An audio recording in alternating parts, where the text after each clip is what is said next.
தட்டி சந்தோஷமாக அவரை நாம் ஆர்ப்பரிப்போம். ஹல்லேலூயா.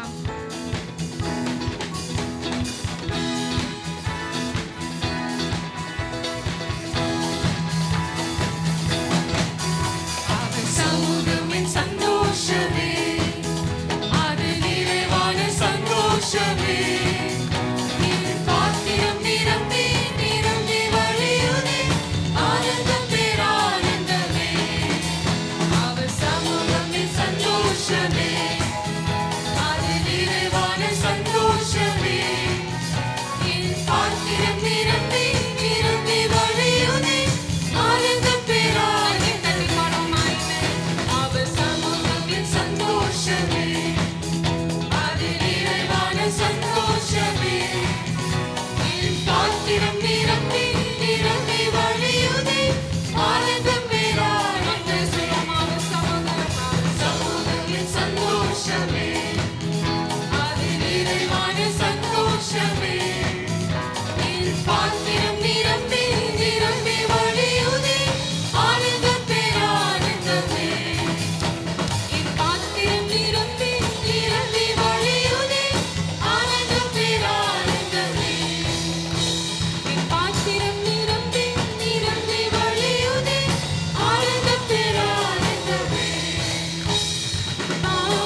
அனுதினம் என்னை சூழ்ந்திட கிருபையும் இரக்கமும் அன்பும் கொண்டீரே.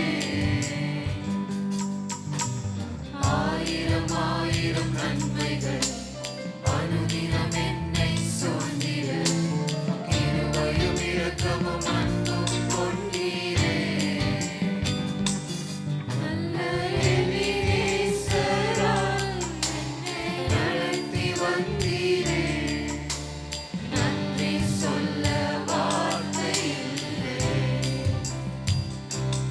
நல்ல எபினேசராய் என்னை நடத்தி வந்தீரே. நன்றி சொல்ல வார்த்தை இல்லை. காலவேளையில் கரங்களை உயர்த்தி நீங்க மாத்திரம் சொல்லுவீங்களா? நல்ல எபினேசராய் என்னை நடத்தி வந்தீரே. நன்றி சொல்ல வார்த்தை இல்லை. நல்ல எபினேசராய் என்னை நடத்தி வந்தீரே. நன்றி சொல்ல வார்த்தை இல்லை. கரங்களை உயர்த்தி சொல்வோமா? நல்ல எபினேசராய் என்னை நடத்தி வந்தீரே ஆண்டவரே. நல்ல எபினேசராய் உணர்ந்தவர்களாய் நன்றி உள்ள இருதயத்தோடு கூட நாம் சொல்லுவோமா? நன்றி சொல்ல வார்த்தை இல்லை. ஓ நல்ல எபினேசராய் ஆண்டவரே, நல்ல எபினேசராய் என்னை நடத்தி வந்தீரே. நன்றி சொல்ல வார்த்தை இல்லை. may we prepare this morning.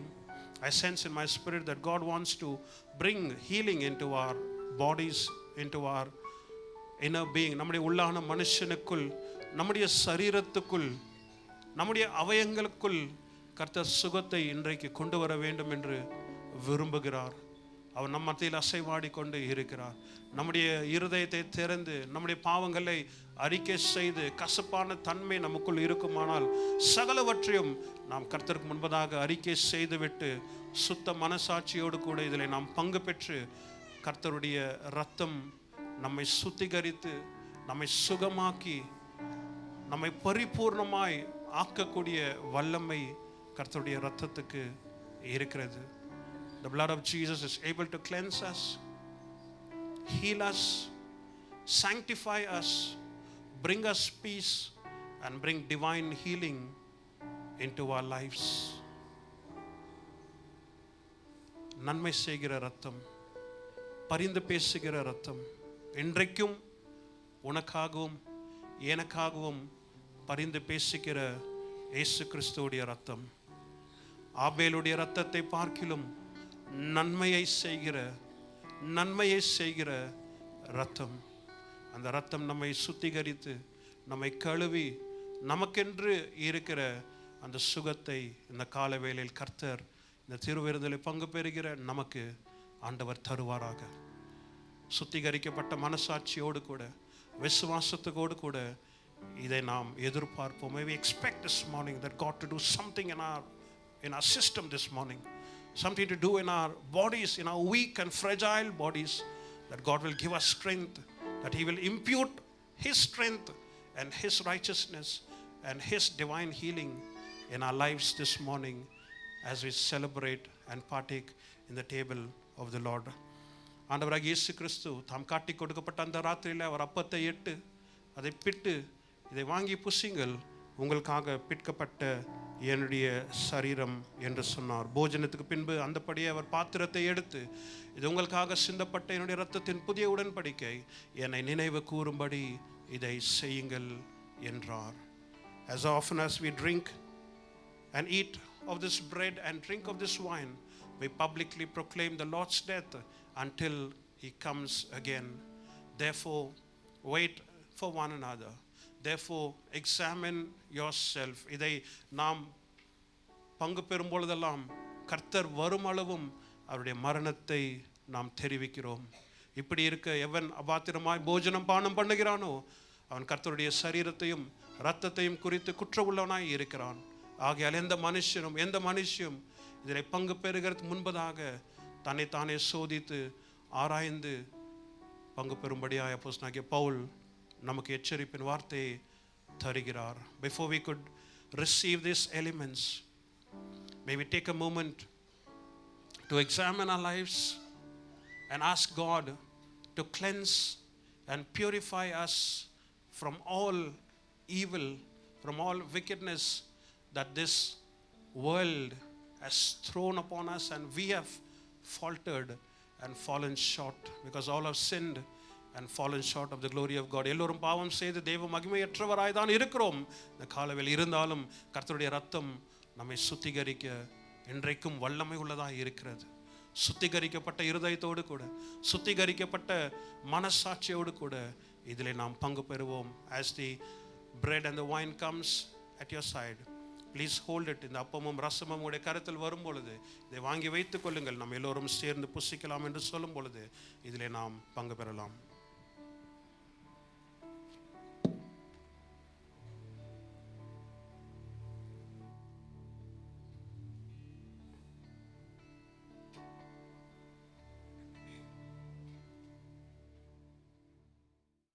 அப்பத்தையும் ரசத்தையும் நம்முடைய கரத்தில் நாம் எடுத்துக்கொள்வோம். நாம் முழுமையடைய நமக்காக பிற்கப்பட்ட கர்த்தருடைய சரீரம், நாம் சுகமாய் இருக்க,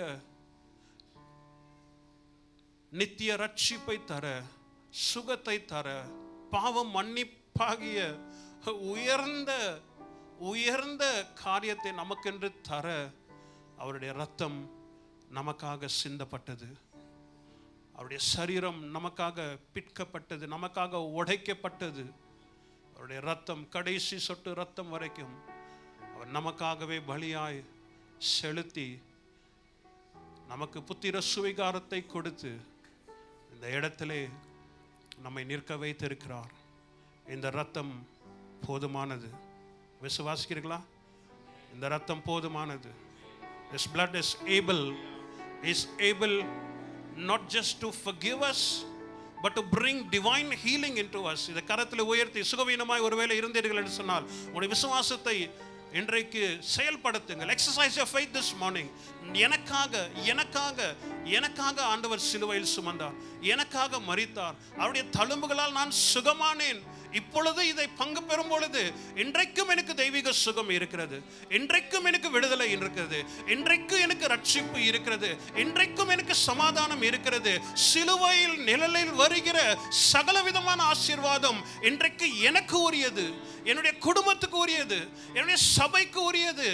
நாயகன் நமக்காக சிந்தினார், நாயகன் நமக்காக தன்னுடைய சரீரத்தை பிற்கப்பட ஒப்பு கொடுத்தார்.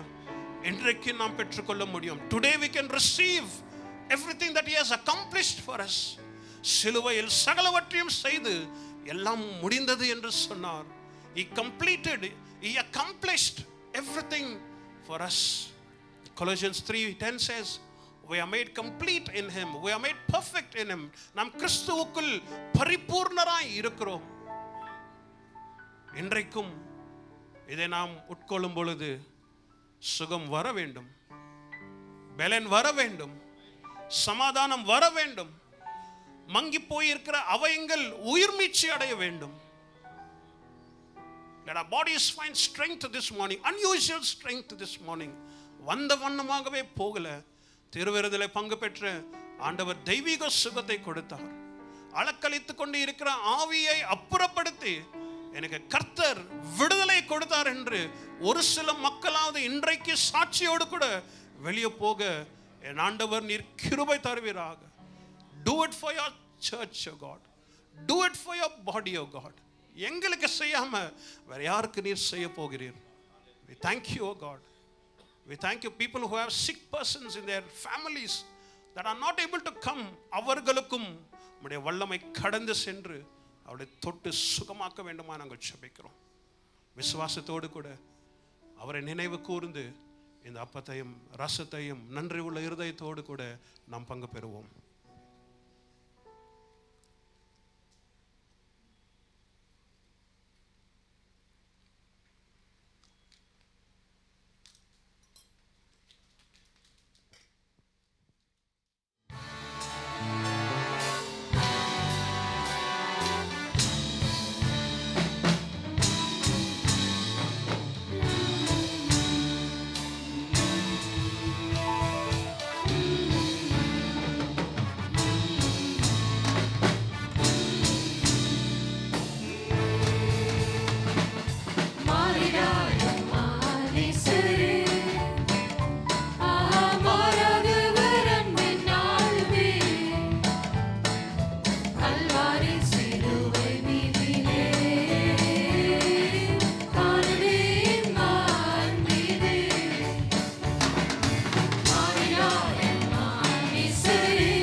இயேசுவின் மகா அன்பிலே அது நாளும் அறியலாகுமோ இதன் விலையேதும் வேறில்லையே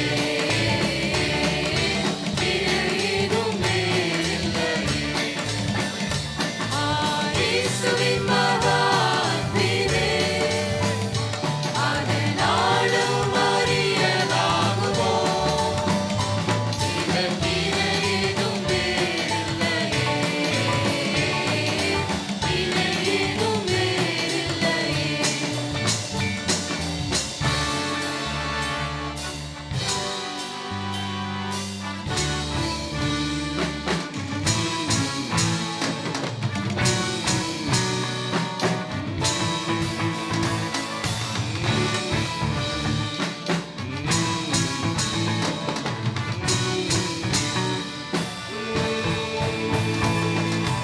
உள்ளத்தால் அவரை தள்ளிடும் நாம் உள்ளம் போல் நேசித்ததினால்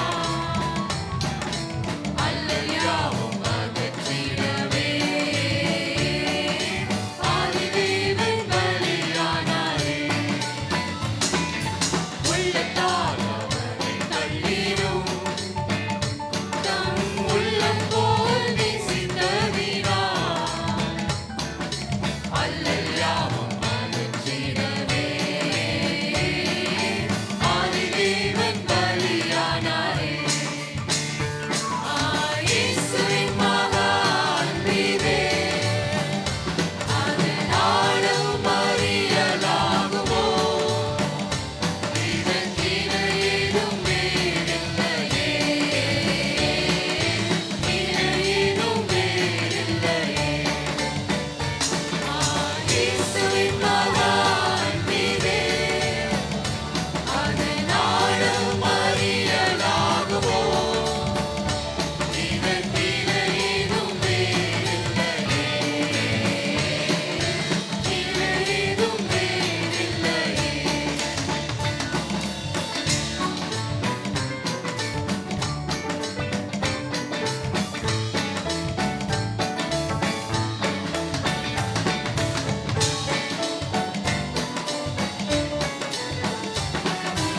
ஆவியார் உன்னை பகர்ந்திட தூய தேவனின் சாயல் அணிய ஆவியாரே அன்பு சோதித்தார் அவராய் அவரை சந்திக்க ஆவியார் உன்னை பகர்ந்திட தூய தேவனின் சாயல் அணிய ஆவியாரே அன்பு சோதித்தார் அவராய் அவரை சந்திக்க இயேசுவின் மகா அன்பிலே அது நாளும் அறியலாகுமோ இதன் விலையேதும் வேறில்லையே விலையேதும் வேறில்லையே இயேசுவின் மகா அன்பிலே அது நாளும் அறியலாகுமோ இதன் விலையேதும் வேறில்லையே விலையேதும் வேறில்லையே கர்த்தர் நல்லவர். ஒரு ஆமென் சொல்வோமா? ஒரு ஆமென் சொல்வோமா? அவர் உண்மை உள்ள தேவன். அவருடைய கிருபை இன்றைக்கும் நமக்கு போதுமான கிருபையாய் இருக்கிறது. ஆமென். ஹல்லேலூயா. Make the best use of your moment. உங்களுடைய தருணத்தை சிறப்பாய் பயன்படுத்தி கொள்ளுங்கள் என்ற தலைப்போடு கூட கர்த்தருடைய வார்த்தையை நம்மோடு கூட இந்த காலவேளையில் நான் பகிர்ந்து கொள்ள ஆசைக்கிறேன். Make the best use of your moment. This is a season of breakthrough. ராமேன் கேட்போமா? இது கர்த்தருடைய ஒரு திருப்பு முனையின் காலமாய் இருக்கிறது. எத்தனை பேர் விசுவாசிக்கிறீர்கள்? கர்த்தர் செய்வாருங்க. Ramen சொல்வோமா? We have come to the middle of the year. May we pray that God will revive us in the middle of the year, and God will revive his work in the middle of the year. ஒரு ஆமென் சொல்வோமா? வருஷத்தின் நடுவிலே மத்தியத்திலே நாம் வந்திருக்கிறோம். கர்த்தர் நம்மை உயிர்ப்பிக்க வேண்டும். கர்த்தர் நமக்குள் நம் மூலமாய் அவருடைய கிரியையை தேவன் உயிர்ப்பிக்க வேண்டும். ஆமென். Therefore, let us eagerly anticipate that God will do something in our life this season before we could finish our church calendar year and enter into a time of fasting. ஆகையால் நாம் ஆர்வத்தோடு கூட எதிர்பார்க்க வேண்டும். நம்முடைய சபையின் கால அட்டவணையை நாம் நினைவுக்கு கொண்டு வந்து முடிவுக்கு கொண்டு வந்து நம்முடைய உபவாச நாட்களுக்கு என்று நம்மை ஆயத்தப்படுத்துகிற இந்த காலத்திலே கர்த்தர் எனக்காக ஏதோ ஒன்றை செய்ய அவர் ஆயத்தத்தோடு கூட இருக்கிறார். ஆமென். இதை பெற்றுக்கொள்ள விசுவாசத்திலே நாமும் ஆயத்தமாக இருப்போம் என்று சொன்னால் ஆண்டவர் இந்த காலத்திலே நமக்காக வைத்திருக்கிறதை நாம் நிச்சயமாய் சுதந்திரித்துக் கொள்ள முடியும். Amen. It's not some magic moment for you, but it's the master's moment for you. ஒரு ஆமென் சொல்லுமா? It's not some magic moment. வருஷத்தின் இறுதியில வந்திருக்கிறோம். It's not some magic moment that's going to happen, but it's the master's moment. Maximize your moment to materialize your miracle. Amen. Maximize your moment to materialize your miracle. I'm going to speak from a very minor prophet that we very seldom hear messages from. அதிகமாய் கேட்கப்படாத ஒரு சிறிய தீர்க்கதரிசியுடைய புத்தகத்திலிருந்து இன்றைக்கு கர்த்தருடைய வார்த்தையை பகிர்ந்து கொள்ள விரும்புகிறேன். அது சிறிய தீர்க்கதரிசி புத்தகமாய் இருந்தாலும் இன்றைக்கு நமக்காக ஒரு பெரிய செய்தியை ஆண்டவர் வைத்திருக்கிறார். There is a major message from a minor prophet. Turn in your Bibles to the book of Micah. மீகா புத்தகத்து உடைய வேதத்தை திருப்பிக் கொள்ளுங்கள். பழைய ஏற்பாட்டிலே ஏதோ ஒரு மூலையில் ஒளிந்து கொண்டே இருக்கிற புத்தகத்தை போல இருக்கும். ஆனால் 7ஆம் அதிகாரத்திலிருந்து இன்றைக்கு நாம் பார்க்க போகிறோம். கர்த்தர் நம்மோடு கூட இடைப்படுவாராக.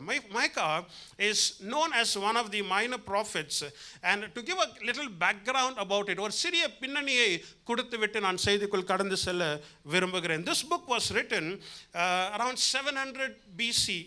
Before Christ, 700 years before Christ. கிறிஸ்துவுக்கு முன் 700 வருஷத்துக்கு முன்பதாக இந்த புத்தகம் எழுதப்படுகிறது. And during the times of prophet Micah, the people of God were at their lowest in terms of their relationship with God.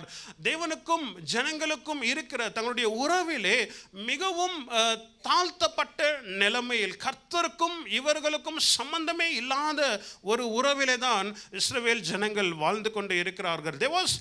They were in a condition of an apostate condition. ஒரு விசுவாசத்தின் துரோகத்தை செய்தவர்களாய்தான் இவர்கள் வாழ்ந்து கொண்டு இருந்தார்கள். Therefore, Micah predicts the fall of Israel's capital, Samaria, in chapter 1, verse 5 to 7. And he also foretold the inevitable dissolution of Judah. ஆகையால் இப்பேற்பட்ட வாழ்க்கையை வாழ்ந்து கொண்டு இருக்கிற இந்த தேசத்தின் ஜனங்களுக்கு மீகா தீர்க்க தரிசனமாய் உரைக்கிறார். இஸ்ரவேலின் தலைநகராகிய சமாரியா வீழ்ச்சி அடைந்தது, யூதாவுடைய தலைநகரும் வீழ்ச்சி அடைய போகிறது என்ற செய்தியை மீகா கொடுக்கிறதை பார்க்கிறோம். And Micah's message alternates between the oracle of doom and the oracle of hope. மீகாவுடைய செய்தியானது அழிவின் செய்தியும் நம்பிக்கை தருகிற ஒரு கலக்கப்பட்ட செய்தியாய் தான் இருக்கிறது. If you notice the book, there are 3 oracles, there are 3 statements. மூன்று சொற்களை அந்த இடத்திலே நாம் தீர்க்க தரிசனமாய் பார்க்க முடியும். And each of Micah's 3 group of oracles begin with a series of judgment and then concludes with a promise of restoration. மீகாவுடைய தீர்க்க தரிசனத்தை பார்க்கும் பொழுது அது ஆரம்பத்தில் எப்படி ஆரம்பிக்கிறது என்று சொன்னால், உங்களுக்கு அழிவின் செய்தியோடு கூட ஆரம்பித்து சீரமைப்பின் செய்தியோடு கூட நிறைவுக்கு கொண்டு வருகிறது. ஜனங்க எத்தனை அக்கிரமமாய் இருந்தாலும் கர்த்தருடைய இருதயம் அவர்களை நோக்கி தான் இருக்கிறது. ஆமென் சொல்வோமா?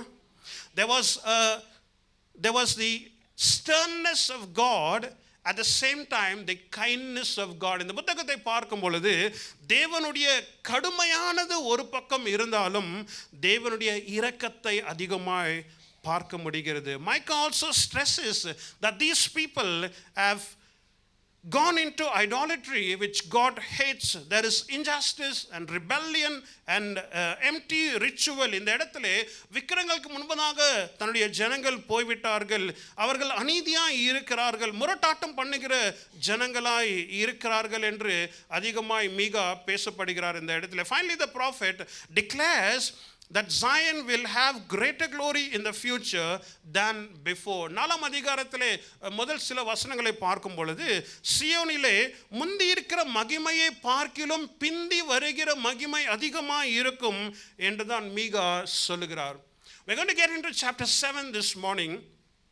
And I've divided chapter 7 into 4 portions. ஏழாம் அதிகாரத்துக்குள் நம்முடைய கவனத்தை இந்த காலவேளையில் திருப்ப போகிறோம். இந்த ஏழாம் அதிகாரத்தை 4 பகுதியாக நான் பிரித்து எடுத்திருக்கிறேன், so that it will be easy for us to remember and easy for us to understand and follow. What are those 4 parts?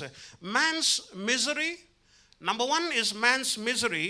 Number 2 is man's moment. Number 3 is man's motivation. And number 4, man's miracle. Easy for us to understand. ஒரு ஆமென் சொல்லுமா? முதலாவது 4 கட்டமாக இந்த ஏழாம் அதிகாரத்தை நான் பிரித்து எடுத்திருக்கிறேன். முதலாவது மனிதனுடைய துயரம், ரெண்டாவது மனிதனுடைய தருணம், மூன்றாவது மனிதனுடைய ஆறுதல், நான்காவது மனிதனுடைய அற்புதம். Are we ready to follow this 4? Amen. Man's misery, ஏழாம் அதிகாரம், it talks a lot about how gross the misery of mankind is. மனிதனுடைய பரவலாய் இருக்கிற மனிதனுடைய தீமையை அந்த இடத்திலே நாம் பார்க்கிறோம். We also see the prophet's misery. இந்த தீர்க்கதரிசியுடைய துயரத்தை நாம் பார்க்கிறோம். Chapter 7 verse 1 says, "Woe is me, I feel like the fruit picker after the harvest, who can find nothing to eat. Not a cluster of grape or a single early fig can be found to satisfy my hunger. The faithful have gone, swept from the land. Not one upright person remains. Everyone lies in wait to shed blood. They hunt each other's nests. Both hands are skilled in doing evil. The ruler demands gifts.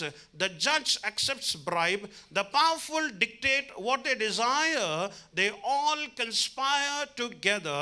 The best of them is like a briar, the most upright worse than a thorn hedge.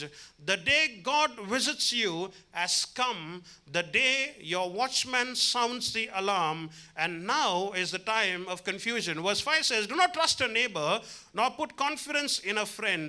Even with the woman who lies in your embrace, guard the words of your lips. For a son dishonors the father, and the daughter rises up against her mother, a daughter-in-law against her mother-in-law. A man's enemies are the members of his own household." So difficult for us to hear that statement. முதலாவது வார்த்தையே எனக்கு ஐயோ, woe is me. On behalf of the sinful nature, the prophet Micah confesses the sins of the people. இந்த ஜனங்கள் சார்பாக மீகா இந்த ஜனங்களுடைய பாவத்தை தேவனுக்கு முன்பதாக அறிக்கையிடுகிறார். அவர் சொல்லுகிற முதலாவது வார்த்தை எனக்கு ஐயோ. First he recognizes that their sins had led them to poverty. இந்த பாவத்தின் நிமித்தமாக அவர்கள் இப்பேற்பட்ட தரித்திரத்துக்குள் வந்திருக்கிறார்கள். எப்பேற்பட்ட தரித்திரம் என்று சொன்னால், என் ஆத்துமா இச்சிக்கிற முதல் அறுப்பின் கனி இல்லை. என்னுடைய ஆத்துமா இச்சிக்கிற முதல் அறுப்பின் கனி இல்லை. Then he describes some of their specific sins and their general character. பொதுவான குணாதிசயத்தையும் அந்த இடத்திலே நாம் பார்க்க முடிகிறது. He reveals their deeply ingrained sin against other. பிறருக்கு அவர்கள் செய்த அந்த பாவங்களையும் அந்த இடத்திலே பார்க்க முடிகிறது. பக்தி உள்ளவன் அற்று போனான், ஒருவனும் இல்லை. பக்தி உள்ளவன் ஒருவனும் இல்லை. பக்தி உள்ளவன் அற்று போனான், செம்மையானவன் இல்லை. பக்தி உள்ளவன் அற்று போனான், செம்மையானவன் ஒருவனும் இல்லை. there is bloodshed. the hands are skilled in doing good. ரத்தம் சிந்துகிற ஒரு கரமாய் இருக்கிறது. வெறுமையாய் தீமை செய்கிற கரங்களாய் தான் அந்த இடத்திலே காணப்படுகிறது. ஊழல் அதிகமாய் இருக்கிறது, அக்கிரமங்கள் அதிகமாய் இருக்கிறது. இப்பேற்பட்ட ஜனங்களுடைய பாவத்தின் நிமித்தமாக அவர்கள் இப்பேற்பட்ட சூழ்நிலைக்குள் தங்களை பார்க்கிறார்கள். 5ஆம் வசனம், he paints a picture of his decaying situation among his own people. 5ஆம் வசனத்தை பார்க்கும் பொழுது தன்னுடைய சொந்த ஜனங்களின் நடுவிலே அழிந்து கொண்டு இருக்கிற, அழிவுக்கு ஏதுவாக இருக்கிற ஒரு சூழ்நிலையை அந்த இடத்திலே ஒரு சித்திரமாய் எழுதுகிறதை பார்க்கிறோம். 5ஆம் வசனத்தை வாசியுங்கள். சிநேகிதனை விசுவாசிக்க வேண்டாம், வழிகாட்டியை நம்ப வேண்டாம், உன் மடியிலே படுத்துக் கொள்ளுகிறவர்களுக்கு முன்பாக உன் வாயை நீ திறவாமல் நீ எப்படியா இருக்க வேண்டுமா? எச்சரிக்கையா இரு. 6ஆம் வசனம், மகன் தகப்பனை கனவீனப்படுத்துகிறான்,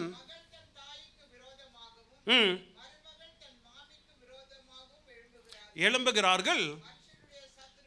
மனுஷனுடைய சத்துருக்கள் அவன் வீட்டார் தானே. நமக்கு இப்பேற்பட்ட சூழ்நிலை இல்லை, வராது என்று நான் விசுவாசிக்கிறேன்.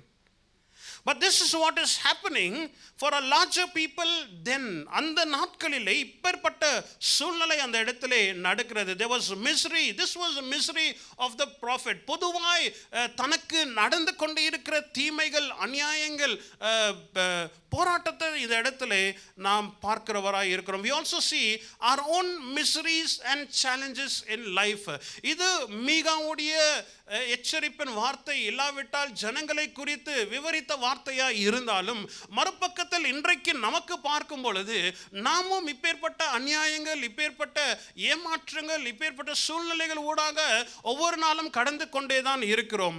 கர்த்தர் நல்லவர், ஆனால் வாழ்க்கை நல்லதாக இல்லை. ஆமென் சொல்லுமா? God is good, but life is not. God is fair, but life is not. தேவன் நல்லவராய் இருக்கிறார், ஆனால் வாழ்க்கை நல்லதா இல்லை. கர்த்தர் நியாயமாய் இருக்கிறார், ஆனால் எனக்கு நடக்கிறது அநியாயமாய் இருக்கிறது.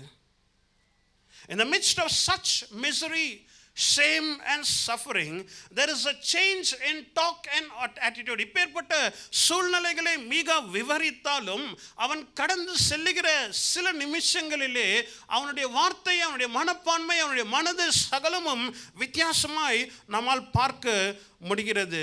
In the midst of the misery that mankind goes through, I always believe that there comes a moment in life for man that we can turn around. Raman சொல்லுமா? எப்பேற்பட்ட தீமையான சூழ்நிலை வந்து கொண்டே இருந்தாலும் எவ்வளோ நாளைக்கு இங்கே வரும்? ராமன் சொல்லுவோமா? ராமன் சொல்லுவோமா? ஒரு திருப்புமனை நிச்சயமாக வரும். ராமன் சொல்லுவோமா? எவ்வளோ நாளைக்கு? how long will that misery, how long will that unfair situation continue? எத்தனை நாளுக்கு இப்பேற்பட்ட தீமையும், இப்பேற்பட்ட அநியாயமும், இப்பேற்பட்ட அக்கிரமம் எனக்கு நடந்து கொண்டே இருக்கும்? It will come to an end. அது நிச்சயமாக முடிவுக்கு வரும். அது தற்காலிகமானது தான், அது நிரந்தரம் அல்ல. In the midst of all of our misery, there comes a moment when we capitalize on that moment, our life will change for the better. Amen.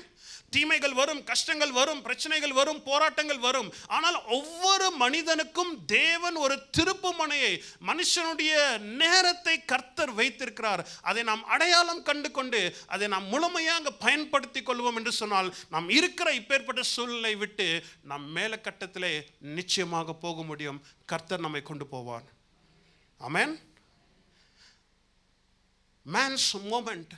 We saw from verse 1 to 6 எப்படியெல்லாம் விவரித்து தன்னுடைய எதிரியாளி தன்னுடைய வீட்டார் தானே என்று அழுகிற ஒரு சித்திரத்தை நாம் பார்த்தாலும் 7ஆம் வசனத்திலிருந்து மனிதனுடைய தருணத்தை நாம் பார்க்கிறோம். Verse 7 says, but as for me, I watch in hope for the Lord.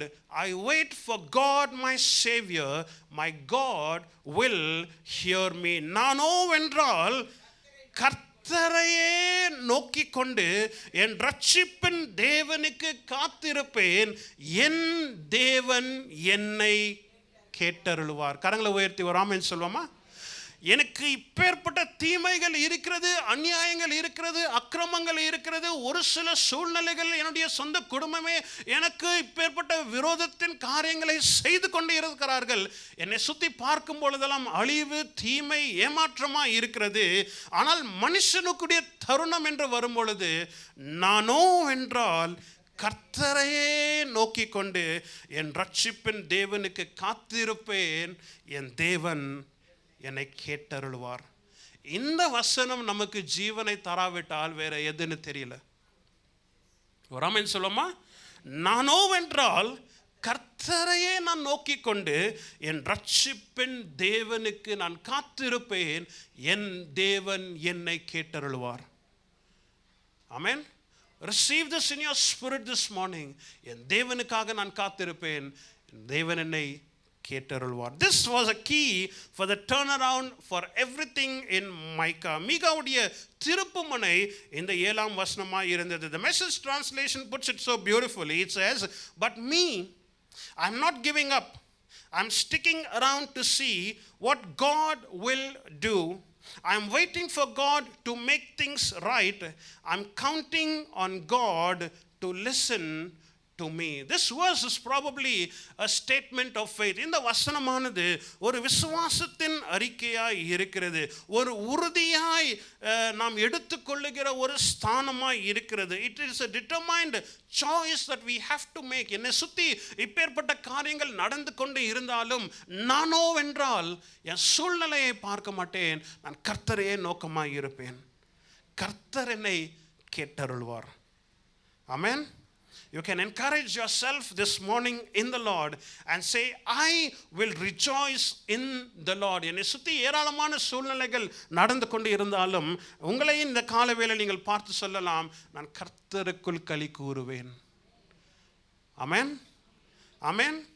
இல்லாவிட்டால் நீங்கள் உங்களையே சோர்வுக்குள் உண்டாக்கி, or you can discourage yourself and find companion for misery.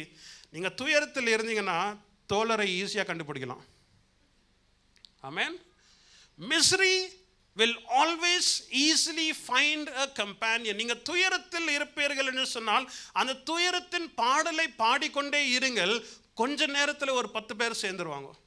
அது துயரத்தின் பாடலாய் மாறிவிடும். ஆனால் நானோ என்றால் கர்த்தரையே நான் நோக்கி கொண்டு என் ரட்சிப்பின் தேவனுக்கு நான் காத்திருப்பேன். அவர் என் தேவன் என்னை கேட்டருள்வார். 3 வார்த்தைகளை இந்த இடத்திலே நாம் தனியாக எடுத்துக்கொள்ளலாம். 3 words we can pick up from this one verse. Watch, wait, hear. நான் நோக்கிக்கொண்டே இருப்பேன். நான் நோக்கிக்கொண்டே இருப்பேன். நான் காத்துக்கொண்டே இருப்பேன். இதை ரெண்டும் நாம் செய்யும் பொழுது கர்த்தர் நிச்சயமாக என்னை கேட்டருளுவார். ஆமென் சொல்லுமா? என் கண்கள் அவர் மீது நோக்கமாய் இருக்க வேண்டும்.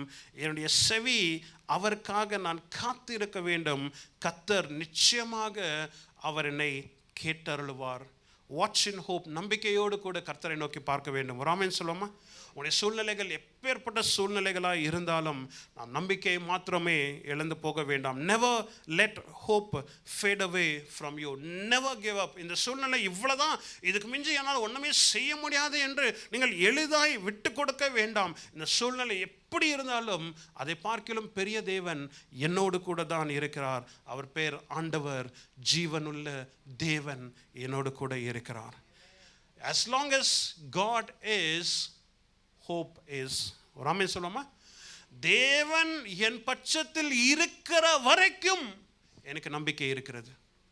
அவர் என்னோடு கூட இருக்கிறதுனாலே நான் நம்பிக்கையை விட்டு கொடுக்கவே மாட்டேன். காரணம் ஏனென்று சொன்னால் நம்பிக்கை வல்லமையானது. எத்தனை பேர் உணர முடியும்? Hope is very very very powerful. ஆமென். சங்கீதம் 42 5ஆம் அதிகாரத்தில் 5ஆம் வசனத்தில் விதமாய் நாம் பார்க்கிறோம், என் ஆத்துமாவே நீ ஏன் கலங்குகிறாய்? ஏன் எனக்குள் தியங்குகிறாய்? தேவனை நோக்கி காத்திரு,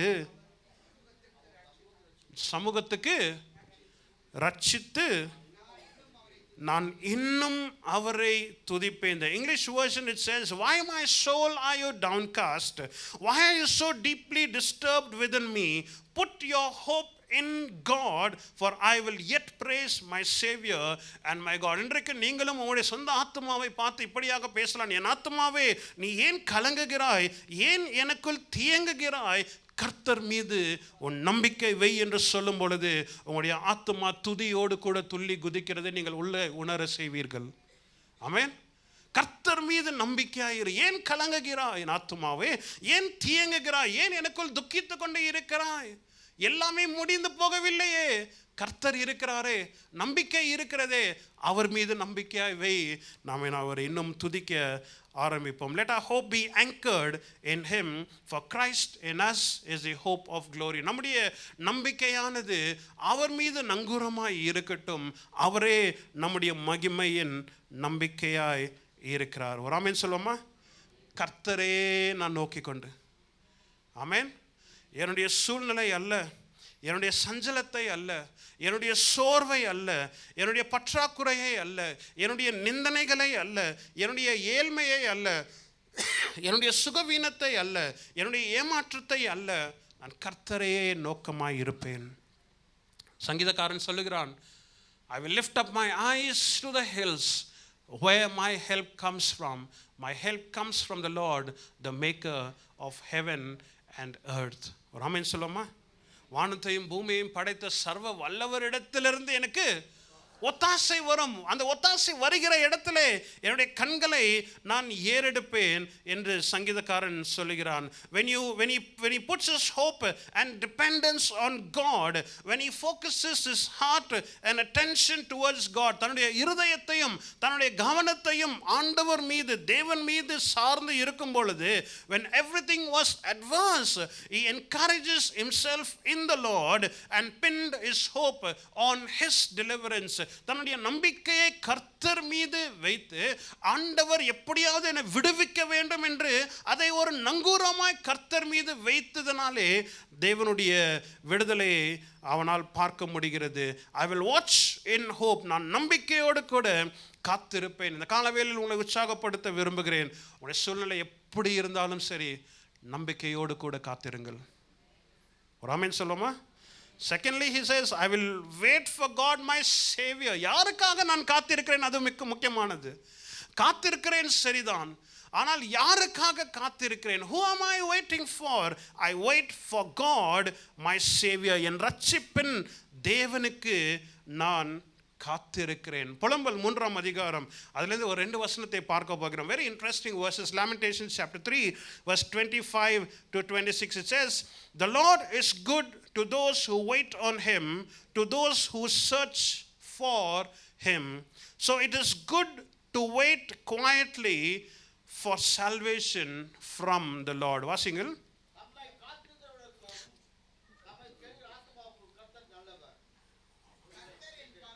No, 25.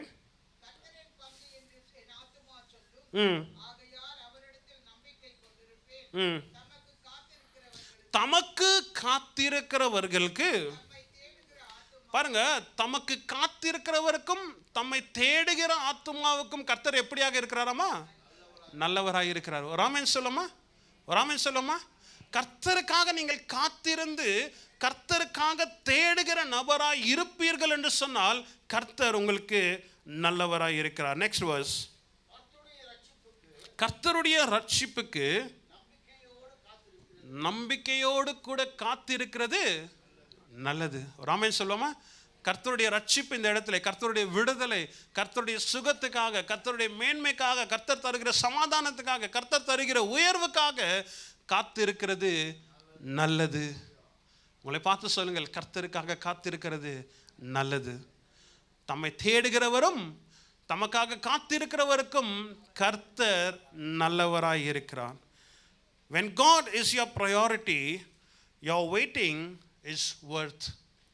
But when God is your option, your waiting becomes worrisome. I'll read that again. When God is your priority, your waiting is worth. But when God becomes your option, your waiting is worrisome. கர்த்தர் மாத்திரமே என்று நீங்கள் முக்கியத்தை கொடுத்து காத்திருப்பீர்கள் என்று சொன்னால் உங்களுடைய காத்திருக்குதல் பலமாய் இருக்கும். ஆனால் கர்த்தரும் ஒரு நம்பிக்கை, இஸ் ஆல்சோ ஒன் என்று சொன்னால் காத்திருப்பு மிகவும் வேதனையாக இருக்கும். நான் விசுவாசிக்கிறேன் ஆண்டவரும் ஏதாவது செய்வார் என்றதுக்காக காத்திருக்கிறது இல்லை, ஆண்டவர் மாத்திரமே செய்வார் என்றுதான் அவருக்காக காத்திருக்கிறேன். ஒரு ஆமென் சொல்லுவோமா? Therefore, as we put our hope in God, we also wait for our God to receive what He has for us. Then the next phrase says, my God will hear me. என் தேவன் என்னை கேட்டருளுவார். இதுதாங்க மனுஷனுடைய தருணம். ஒரு amen சொல்லுவோமா? எப்பேற்பட்ட துயரம் வந்தாலும் இந்த வசனத்தில் பார்க்கிறோம், நான் கர்த்தரை நோக்கி கொண்டு இருப்பேன், என் ரட்சிப்பின் தேவனுக்காக நான் காத்திருப்பேன், கர்த்தர் என்னை கேட்டருள்வார். இது மனிதனுடைய தருணம். இதை பயன்படுத்தி கொள்வோம் என்று சொன்னால் எப்பேற்பட்ட துயரத்திலிருந்து நாம் வெளியே வர நம்மால் கூடும். விசுவாசிக்கிறீங்களா? ஆமென். Yes, there is misery, but as for me, நானோ என்றால் நான் கர்த்தரையே நான் நோக்கி இருப்பேன், என் ரட்சிப்பின் தேவனுக்கு நான் காத்திருப்பேன், என் தேவன் என்னை நிச்சயமாக கேட்டருளுவார்.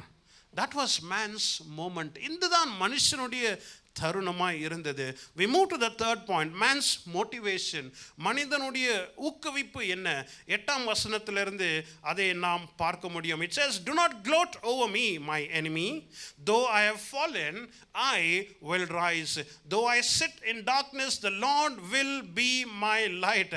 நீங்க பார்த்து இன்றைக்கு சொல்ல வேண்டும், என் சத்ருவே எனக்கு விரோதமாய் நீ சந்தோஷப்படாதே, நான் விழுந்தாலும் எழுந்திருப்பேன், நான் இருளில் உட்கார்ந்து இருந்தாலும் கர்த்தர் எனக்கு வெளிச்சமாய் இருப்பார்.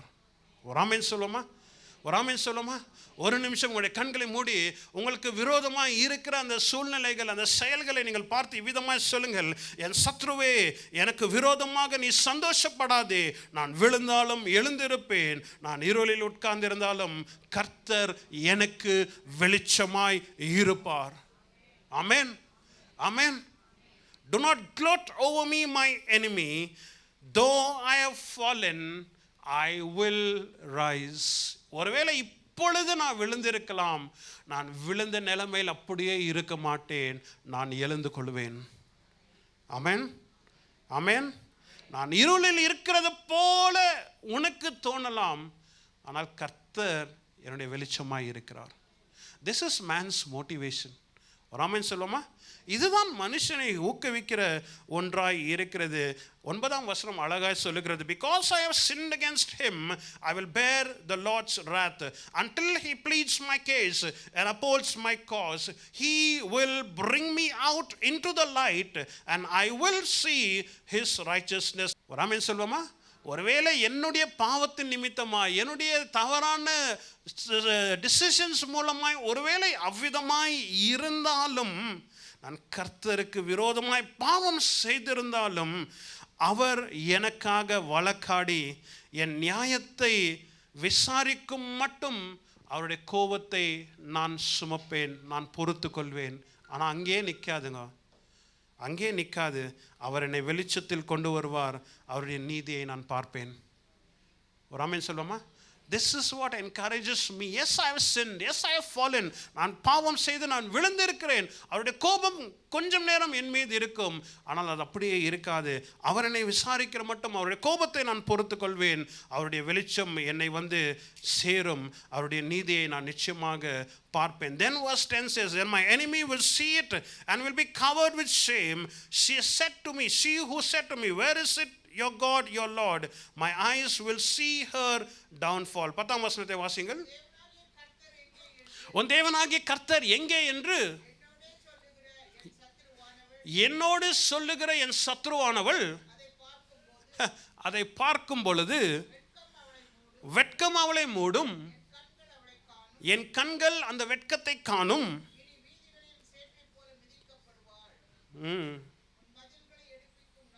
அது அப்படியே விட்டுடலாங்க. What happens to our enemies, we'll just leave it and we will move forward. This is man's motivation.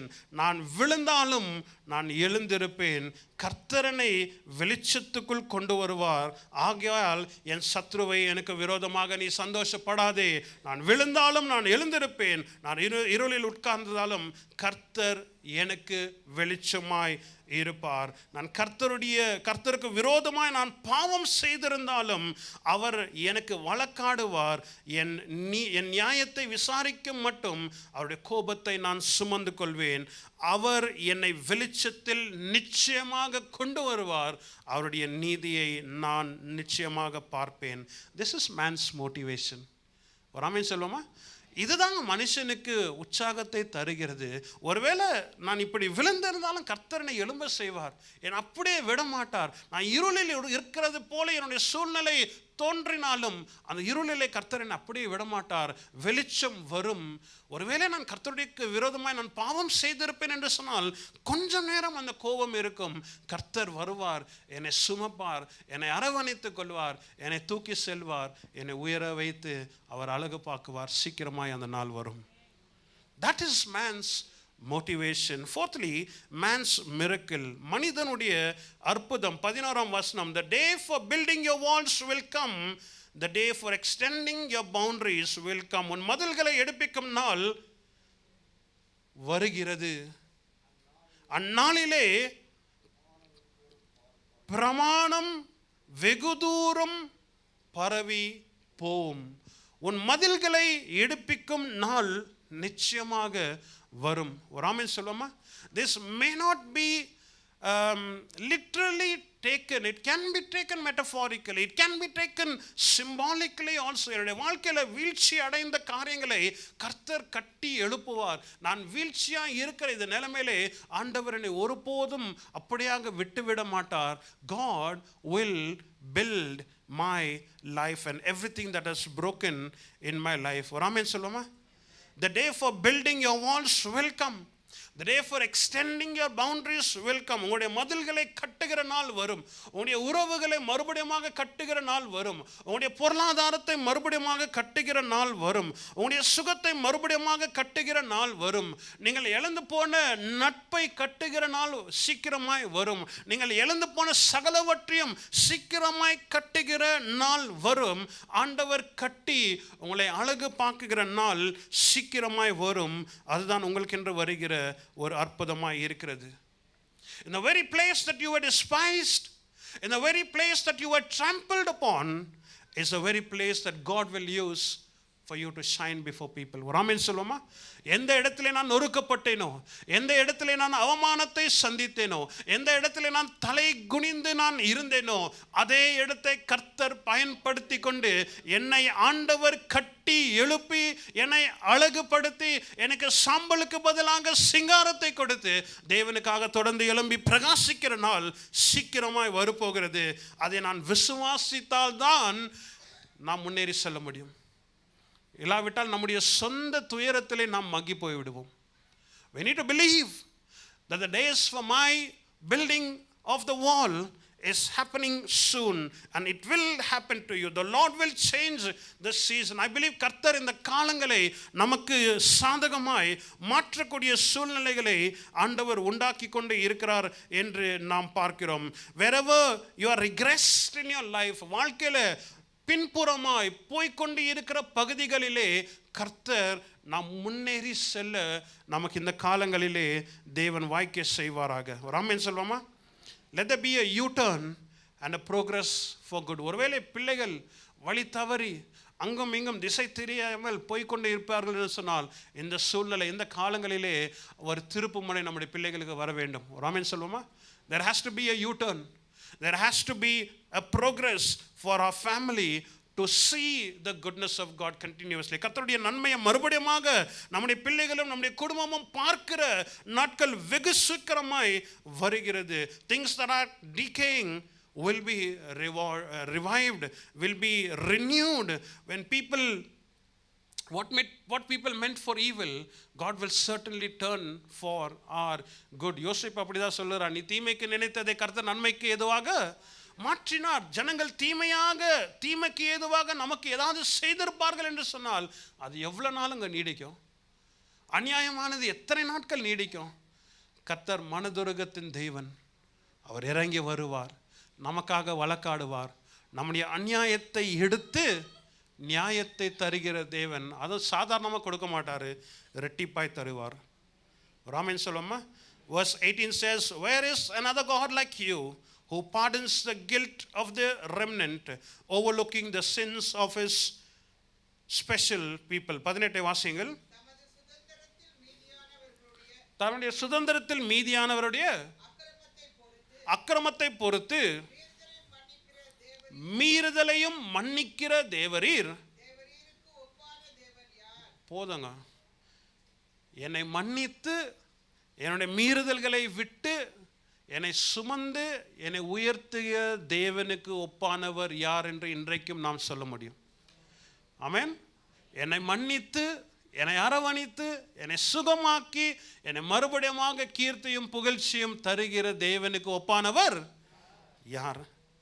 யாருமே இல்லை என்று நன்றாக அறிந்திருக்கிறோம். ராமன் சொல்லுமா, verse 19, once again you will have compassion on us, you will trample our sins under your feet and throw them into the depths of the ocean. You will show us faithfulness and unfailing love as you promised to our ancestors Abraham and Jacob long ago. 19-20 வாசிங்கள். கர்த்தருடைய அவர் நம்மேல் திரும்ப இறங்குவார், நம்முடைய அக்கிரமங்களை அடக்கி நம்முடைய பாவங்கள் எல்லாம் சமுத்திரத்தின் ஆழத்திலே போட்டு விடுவார். பழைய ஏற்பாட்டின் விசுவாசிகள் அப்படியாக பேசியிருக்கலாம். இப்பொழுது நாம் சொல்லலாம், நம்முடைய பாவத்தை அவர் மன்னித்து விட்டார் என்று. தேவரீர் பூர்வ நாட்கள் முதல் எங்களுடைய பிதாக்களுக்கு ஆணையிட்ட சத்தியத்தை யாக்கோபுக்கும் கிருபையை ஆபிரகாமுக்கும் கட்டளையிடுவார். You will show us your faithfulness. இன்னொரு வார்த்தையில சொல்ல வேண்டுமென்றால், ஆபிரகாமுக்கு யாக்கோபுக்கு நீர் கட்டளையிட்ட, இல்லாவிட்டால் நீர் வாக்குத்தத்தமாய் கொடுத்ததை எங்களுக்கு இன்றைக்கும் நீர் காண்பியும், அதை நாங்கள் சுதந்திரித்துக் கொள்ள வேண்டும் என்றுதான் அந்த ஜெபத்தின் நிறைவை நாம் பார்க்கிறோம். man's misery, மனுஷனுடைய துயரம். All of us have our own shares of misery.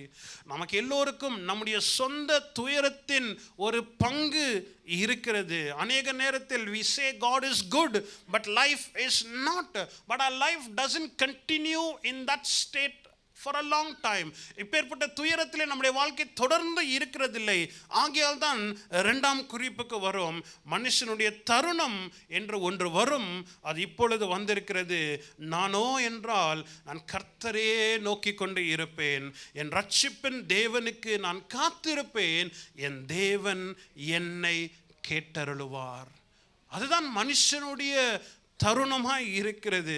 அதை நாம் பயன்படுத்திக் கொள்வோம் என்று சொன்னால், we move to the third point, man's motivation, where it says, என் சத்ருவே எனக்கு விரோதமாக நீ சந்தோஷப்படாதே, நான் விழுந்தாலும் எழுந்திருப்பேன், நான் இருளில் உட்கார்ந்திருந்தாலும் கர்த்தர் எனக்கு வெளிச்சமாய் இருப்பார். அதுதான் இன்றைக்கு நமக்கு நம்பிக்கை தருகிற ஒன்றாய் இருக்கிறது. Raman சொல்வோமா, it gives us encouragement, it gives us motivation and pushes us to continue to have our hope in the Lord. கர்த்தர் மீது தொடர்ந்து நம்பிக்கை வைக்க இது நமக்கு ஏதுவாய் இருக்கிறது. கடைசியில் இவ்விதமாய் நாம் முடிக்கலாம், உன் மதில்களை எடுப்பிக்கும் நாள் சீக்கிரமாய் வந்துவிட்டது. ஆமென். என் குடும்பத்தை கட்டி எழுப்புகிற நாள் சீக்கிரமாய் வந்துவிட்டது. As I said in the beginning, it's not a magic moment, but it's the master's moment. Amen. Amen. Maximize your moment to materialize your miracle. மனுஷனுடைய இப்பேற்பட்ட தருணத்தை நீங்கள் நன்றாக பயன்படுத்திக் கொள்வீர்கள் என்று சொன்னால், உங்களுடைய அற்புதத்தை நீங்களே செயலுக்குள் கொண்டு வர முடியும். உங்களுடைய அற்புதம் உங்களை வந்து சேரும். ஆமென். கரங்களை உயர்த்தி 23ஆம் சங்கீதத்தின் 5-6 வசனத்தை நாம் சத்தமாய் சொல்லி இதுவே நம்முடைய ஜெபமாய் இந்த கால வேளையில் நாம் முடிக்க போகிறோம். கரங்களை உயர்த்தி சொல்லுவோமா? என்னுடைய சத்துருக்களுக்கு முன்பதாக எனக்கு ஒரு பந்தியை ஆயத்தப்படுத்தி என் தலையை எண்ணெயால் அபிஷேகம் பண்ணுவீர். என் பாத்திரம் நிரம்பி வழியும். என் ஜீவனுள்ள நாளெல்லாம் நன்மையும் கிருபையும் என்னை தொடரும். நான் கர்த்தருடைய வீட்டிலே நீடித்த நாட்களாய் நிலைத்திருப்பேன். ஆமென், ஆமென், ஆமென். கர்த்தர் உங்களை ஆசீர்வதிப்பாராக. செய்தி முடிந்தது. ஒரு 5 நிமிஷம் நீங்கள் உட்காரும்படியாய் உங்களை அன்போடு கூட கேட்டுக்கொள்கிறேன்.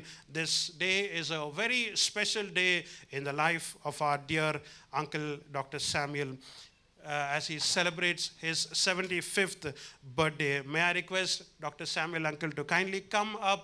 We're going to wish and we're going to pray for uncle as he celebrates his birthday today. Dr. Samuel is a highly learned man. அதிகமாய் உயர்ந்த கல்வி நிறைந்த ஒருவராய் இருக்கிறார். He has several degrees and several doctorate degrees.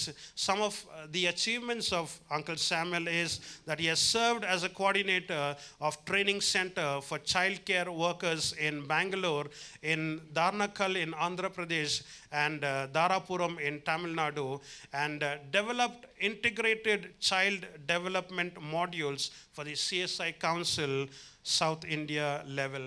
Uncle has also served as a director for National Council of Education, Research and Training, New Delhi.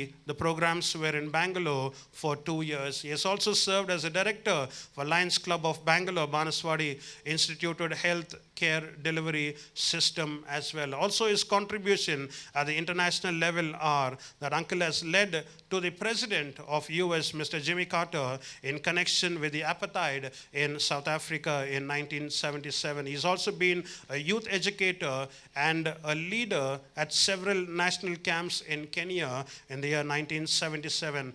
Participated at the special United Nations consultation on the right of child at Washington and Geneva in 1987. Uncle has also founded several welfare associations and communities for children in crisis and several other endeavors that has been a blessing to people around wherever he has been. Therefore, on behalf of our dear pastor, our senior pastor, and on behalf of the entire church, dear uncle, we want to wish you a very happy and a blessed birthday. May I request Sister Elsa to please come and honor uncle with a bouquet and also wish our dear uncle happy birthday, uncle.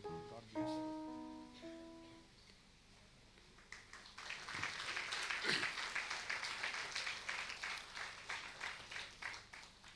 I'm going to request uncle to share a word or two as a testimony on his very special 75th birthday today. Friends, I thank our Lord for giving me this opportunity to celebrate my 75th birthday. It's a great day in my life, and I praise and thank God, and I'm so grateful to our Lord for many things that I received from our Lord in all these years. One of my favorite verses in the Bible is found in Psalms 136, verse 23. நம்முடைய தாழ்வில் நம்மை நினைத்தவரை துதியுங்கள், அவர் கிருபை என்றும் உள்ளது. அவர் நினைத்தார், ஆகவே அவருடைய கிருபை நம்மோடே இருக்கின்றது. So he remembered us in our low estate, and his mercy endures forever. And when my son organized, my second son Jonathan organized my 70th birthday in Germany, he asked me what verse should I inscribe. I told him the same. I tell the same because our Lord is great, and he has led me through these 75 years with marvelous blessings which I cannot explain.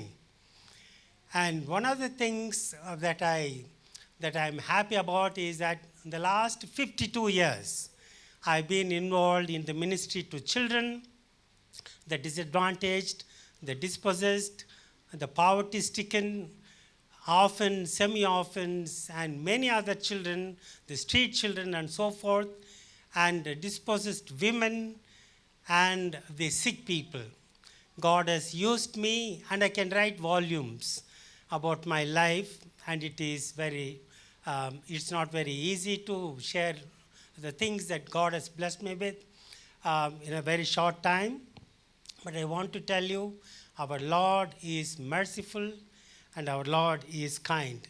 The satisfaction is that I've been serving the last 52 years of the children who need care, love, affection, and security.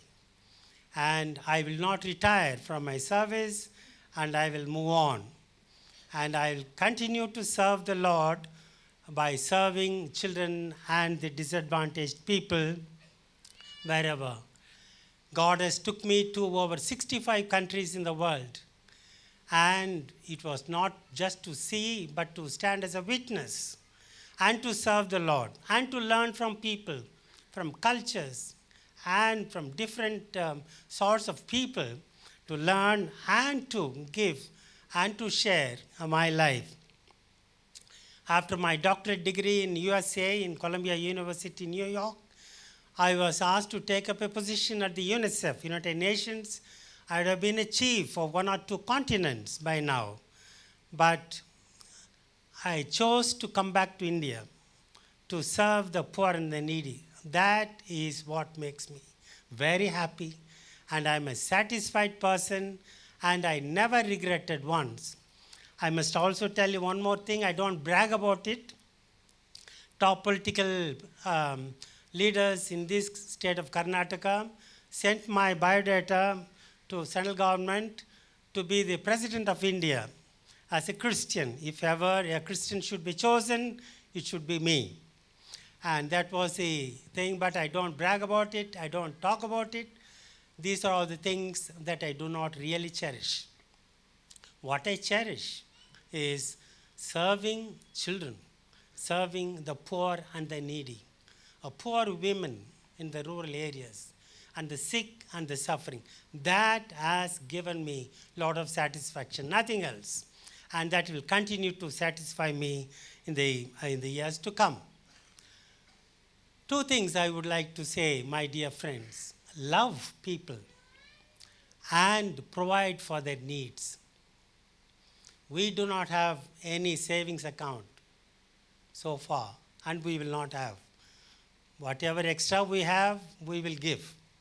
So that is a blessing. I tell you, that's a joy that we receive from the Lord.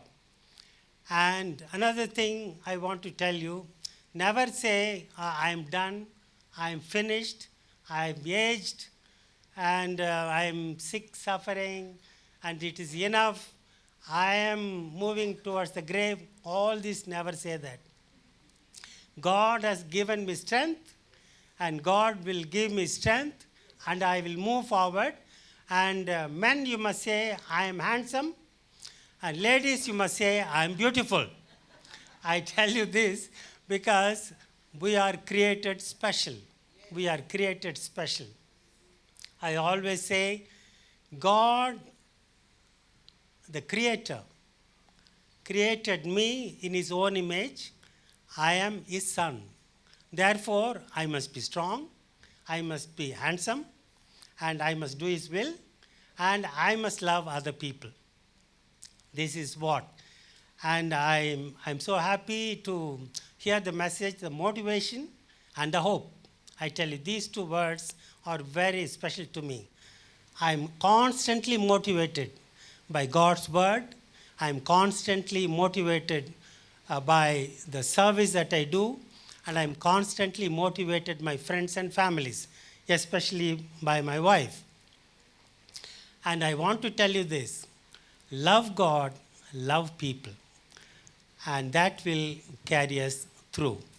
I want to thank dear Pastor Abby, my nephew, dear nephew, whom I missed today, and for giving me this opportunity to share a few things. And I tell you, God is great. Continue to pray for me that I may see several milestones to serve other people and serve children, particularly in this country and elsewhere. Thank you and amen.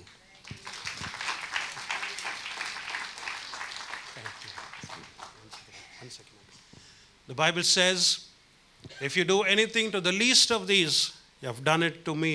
And we want to thank God for the life of our dear uncle. Shall we all stand, church? நாம் எழுந்து நிற்போம், அவருக்காக நாம் ஜெபிப்போம். I'm going to request Paul uncle to please come and pray that God will continue to give the grace for our dear uncle and the strength to fulfill the purposes of God in his life for the remaining part of his years. Praise Lord. எல்லா மகிமையும் கனமும் நம்முடைய ஆண்டவராகிய இயேசு கிறிஸ்துக்குவே செலுத்துவோம். இப்பொழுது கர்த்தருடைய நாமத்தினாலே நம்முடைய சகோதரர் இந்த 75வது வயதிலே அவர் வந்திருக்கிறார். அவர் பிறந்து நாள் முதல் இந்த நாள் வரைக்கும் அவர் கண்ணின் கருமணி போல காத்தார். அதனாலே அவர் கைவிடாமல் காக்கிற தேவன். உன்னை முன்குறித்தவர், உன்னை ரட்சித்தவர், கைவிடவே மாட்டார். உன்னை முன்குறித்தவர், உன்னை ரட்சித்தவர், கைவிடவே மாட்டார். கைவிடவே மாட்டார். இயேசு கைவிடவே மாட்டார். கைவிடவே மாட்டார். இயேசு கைவிடவே மாட்டார். உன்னை ஆண்டு கொண்டவர், உன்னை ஆதரித்தவர், கைவிடவே மாட்டார். உன்னை ஆண்டு கொண்டவர், உன்னை ஆதரித்தவர், கைவிடவே மாட்டார். கைவிடவே மாட்டார். இயேசு கைவிடவே மாட்டார். கைவிடவே மாட்டார். இயேசு கைவிடவே மாட்டார். உன்னை அபிஷேகித்தவர், உன்னை ஆசீர்வதித்தவர், கைவிடவே மாட்டார். உன்னை அபிஷேகித்தவர், உன்னை ஆசீர்வதித்தவர், கைவிடவே மாட்டார். கைவிடவே மாட்டார். இயேசு கைவிடவே மாட்டார். கைவிடவே மாட்டார். இயேசு கைவிடவே மாட்டார். நான் மோசேயோடு இருந்தது போல உன்னோடும் இருப்பேன், உன்னை விட்டு விலகுவதும் இல்லை, உன்னை கைவிடுவதும் இல்லை என்று சொன்ன வாக்குத்தத்தம் செய்த ஆண்டவர் கடைசி வரைக்கும் உன்னை கைவிடவே மாட்டார். எல்லாரும் கண்களை மூடுவோம், கர்த்தரை நோக்கி பார்ப்போம். ஹல்லேலூயா. உம்மை துதிக்கிறோம், துதிக்கிறோம் ஆண்டவரே. எங்களை நேசிக்கிற நல்ல ஆண்டவரே, இந்த அருமையான ஆண்டவரே, மனமகிழ்ச்சியின் ஆண்டவரே, இந்த ஆண்டவரை கால வேலைக்காக உமக்கு நன்றி செலுத்துகிறோம். இதோ சகோதரர் ஒருமித்து வாசம் செய்கிறது, அது எத்தனை நன்மையும் எத்தனை பிரியம் என்று சொன்னீரே ஆண்டவரே.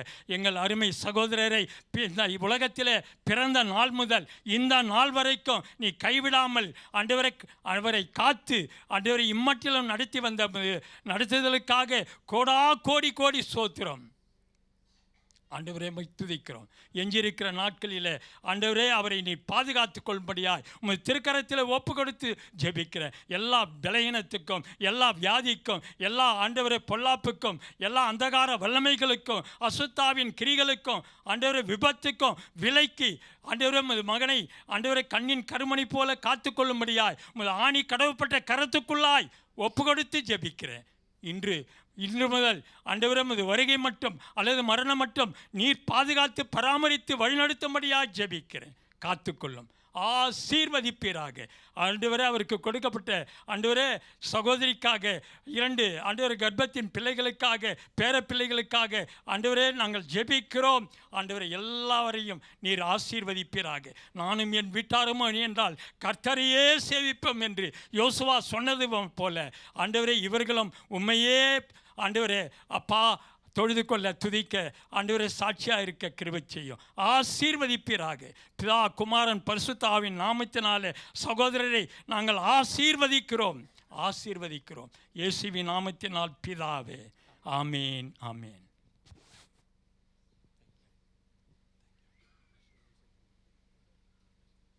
Thank you so much, Uncle. We once again wish you a very happy birthday on behalf of our pastor and the entire church. நம் கரங்களை உயர்த்தி நாம் இந்த வசனத்தை சொல்லி நாம் முடிவுக்கு கொண்டு வர போகிறோம். The verse that we said and closed.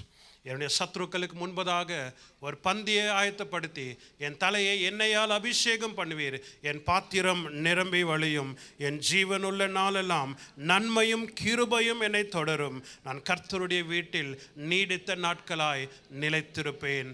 ஆமென். நம்முடைய கர்த்தராகிய இயேசு கிறிஸ்துவுடைய கிருபையும் பிதாவாகிய தேவனுடைய அன்பும் பரிசுத்த ஆவியானவருடைய அந்யோன்ய ஐக்கியம் சந்தோஷம் சமாதானம் நம் அனைவரோடு கூட இன்றும் என்றும் இருப்பதாக.